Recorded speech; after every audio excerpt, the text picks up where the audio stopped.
machine translation with artificial intelligence of this deep dive. Welcome, my name is Martín Torrado, and in this talk we are going to be talking a little bit about application modeling using artificial intelligence, and in particular about the things we have been working on with GeneXus in that line. It is no news today that artificial intelligence is revolutionizing the way we interact with technology and is driving a whole new era of business applications that are leveraged by artificial intelligence. Given this context, if we know how to take good advantage of it, it opens up a lot of opportunities for our business, as it has happened in the past with other major technological changes, such as mobile applications. And also, as in the past, GeneXus today offers us solutions.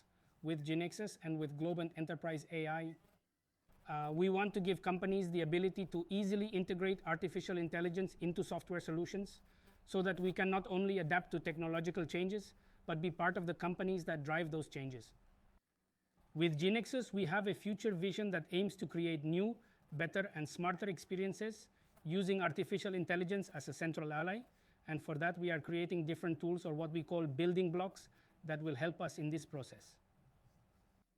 So the objective of this talk is to show you some of those tools that we are going to work with. We're going to talk about new data types like the embedding data type. We're also going to be talking about new objects like the assistant object. And finally, we're also going to be talking about conversational interfaces and automated tasks for business processes using artificial intelligence, obviously, and GXFlow. Let's start by talking about this new data type called embedding. But it seems appropriate to me, before talking about the type of data, to know what an embedding is.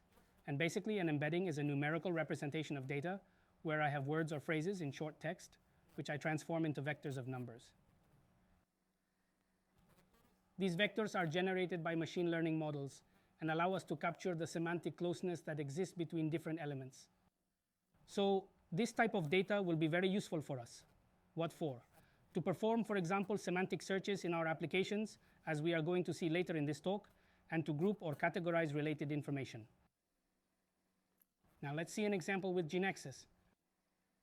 Well, let's suppose we have a knowledge base for the development of an e-commerce. So in that e-commerce, we sell a great variety of sports equipment, for example. So we have our product transaction as we're used to, with an ID, a name, a description, and a price. Additionally, what interests us today is the product embedding, which is based on this new type of data. So we want to generate our embedding attribute based on one or more attributes that capture what is the essence of our products. Why do we want that? Well, we want it to improve the relevancy of the semantic searches that we do later in our application. In this case, we choose the product name and the product description. What will happen to these attributes is that they will go through an embedding model of the artificial intelligence provider we have, and they will generate numeric vectors that will be stored in the product embedding attribute of our database. Here we can see an example in code of how we generate this embedding. This could be a transaction rule, or it could be coded in a GeneXus procedure when we register a product. We do product embedding, which is the attribute point generate embedding, and we pass as parameter the name and description. Then how do we close this circle? Well, the user will come to our front end and will search, for example, for equipment to run a marathon. Then instead of the system searching only for exact matches or keywords, it's going to use embedding to perform that search based on semantic closeness. Basically, what is going to happen here is I already have an embedding in my product name database based on product name and description, which is what we saw in the transaction. And now when my user performs the search, another vector is generated with the search text, and using semantic closeness between both vectors, more relevant products can be shown as a result of the search, even if the exact words are not in the search or do not match. For this case of e-commerce, we could also implement, for example, a recommendation system in which we offer products that are semantically close. And in this way, we increase the possibility that the user not only finds what he/she is looking for, but also receives suggestions of related products that can help me as a business to increase sales, for example. So here we can see some examples of how this could be programmed. In the first case, we have a search filtering by the 15 closest products semantically. That is, I calculate the embedding distance to be less than 0.5. As the comment on the right says, when I am closer to 0, the more semantic closeness I have with the results, and when I am closer to 1, the more semantically distant I am from the results. And in the second case, we are using what is the order clause, simply ordering the products from most to least relevant, but we show them all.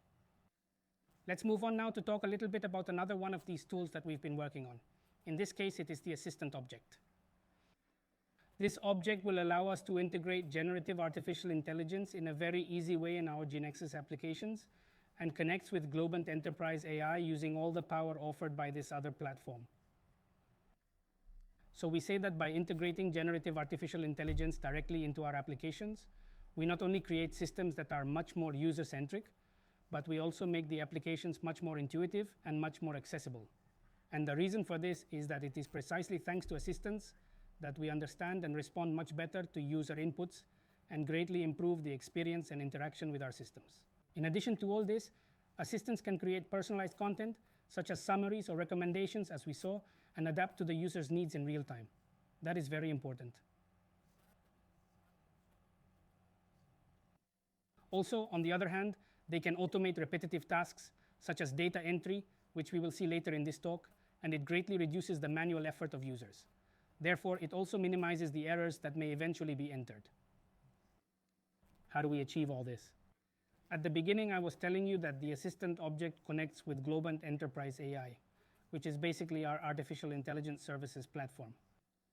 I recommend you, if you want to go deeper into this enterprise AI topic, we have several talks or several deep dives that go into much more detail on the use of this tool.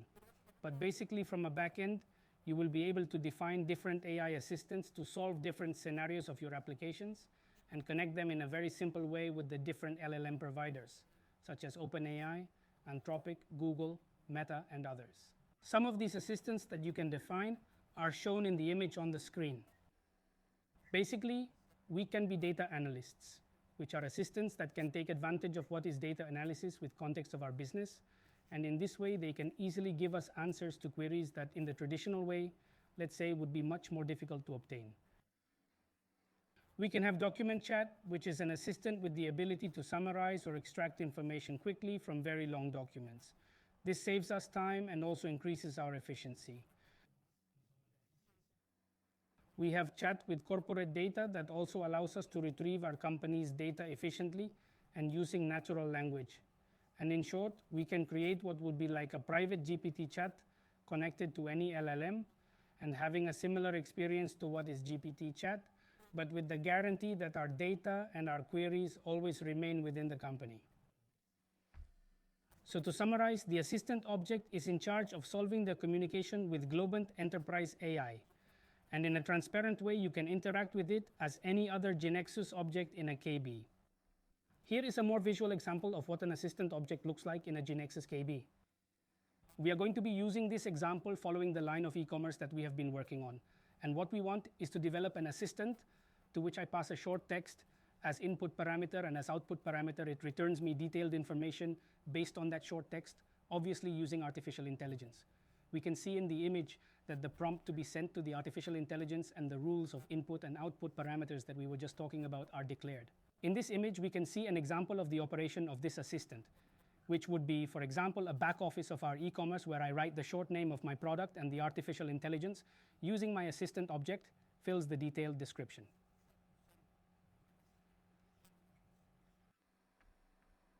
In addition to this, we can go one step further.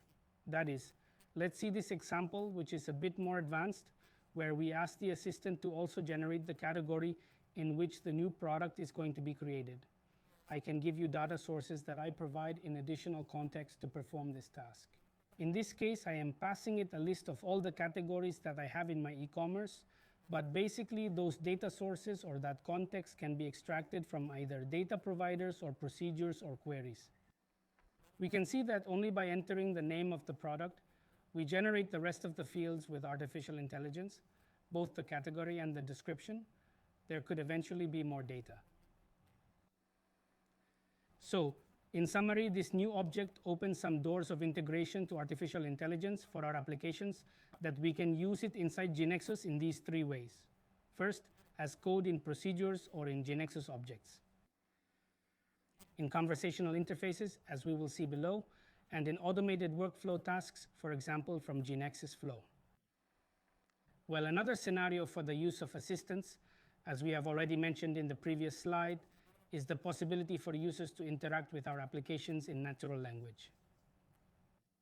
This will allow users to chat with different data sources, as we talked about before, which can be our databases, company documents, APIs, or directly chat with an LLM such as OpenAI, Meta, in short, what we already mentioned.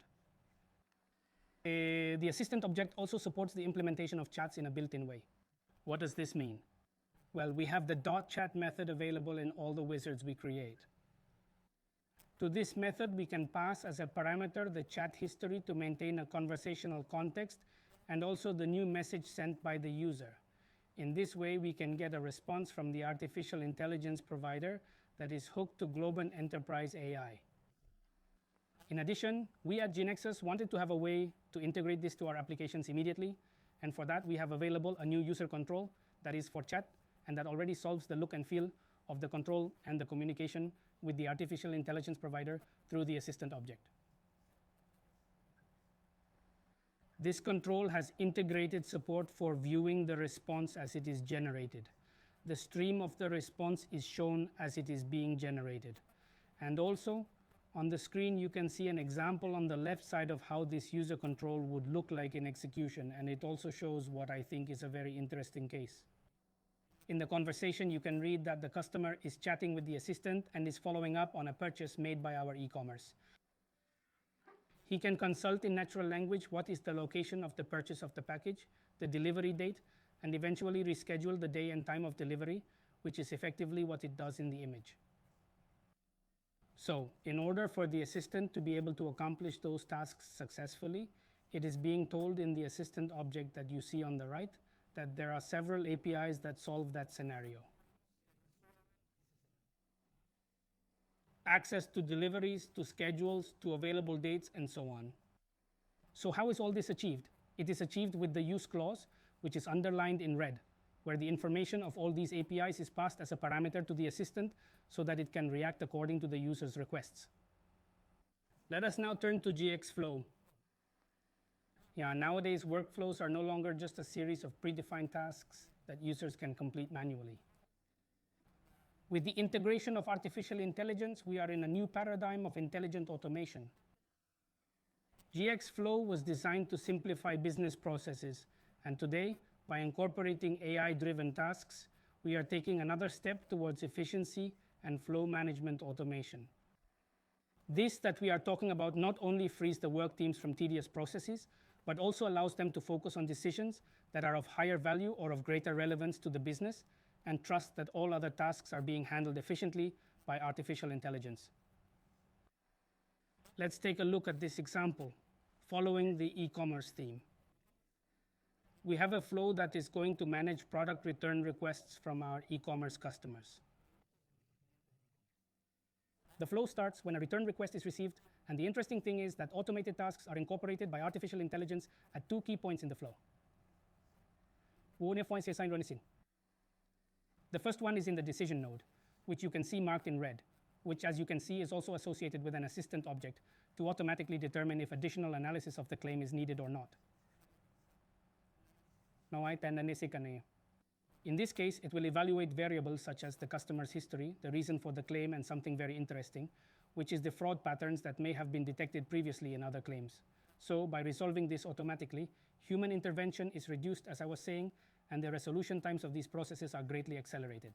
Therefore, customer satisfaction is also improved. Then, if the previous decision node understands that the claim needs a more exhaustive risk analysis, we have a specific task to perform the analysis automatically with artificial intelligence. Then, the system performs a risk analysis of the claim, determines if there is any factor that increases the possibility of risk for the company, and then with that information, the decision is made whether to approve or reject the customer's claim. These automatic processes have a lot of applications. Surely you are already thinking about your particular cases for your flows and for your company. But let's look at one more case as an example. Let's suppose I have a process for publishing articles in a blog. I write these articles in Spanish, but I have a problem. My users or my target audience not only speak Spanish, but also speak English. So I need a flow to automate the translations of my blog posts. For this purpose, we have this flow in which the first step is to create the article to be published in Spanish. Then an artificial intelligence task is called, which is associated to an assistant object that automatically translates the article into English. In the next step, I have a chat with the author of the article, which in this case is me, to be able to request changes on the result obtained from the translation. And finally, the article is published in all languages.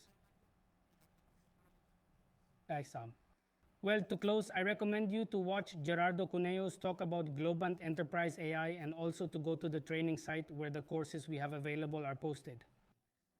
And in conclusion, with GeneXus and Globant Enterprise AI, we have an easy and efficient way to integrate artificial intelligence into our systems, taking great advantage of all these tools we have been talking about.